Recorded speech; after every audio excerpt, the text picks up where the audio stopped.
name is Gaurie and I'm a legal intern with Janakpuri. In this video, I'll be discussing the engineers case, which is officially known as the Amalgamated Society of Engineers versus Adelaide Steamship Company Limited.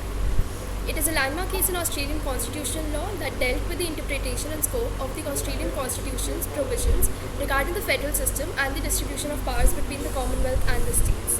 The case arose in the context of a dispute between the society, which is a trade union, and the company, a private corporation.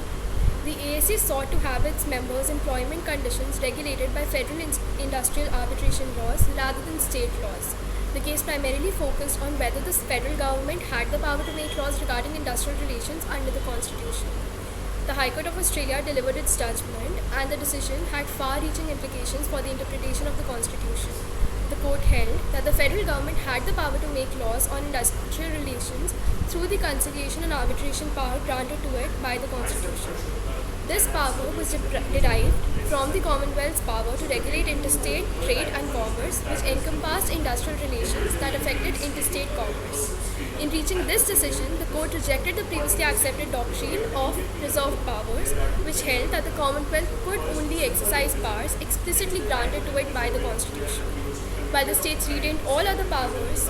Instead, the court adopted a broader interpretation of the Constitution known as the engine room theory, which recognized that the federal government had a wider scope of authority to pass laws necessary for the effective operation of the federal system.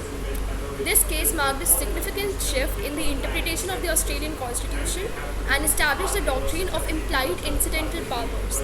This doctrine recognizes that the federal government has implied powers that are necessary and incidental to the exercise of its enumerated powers.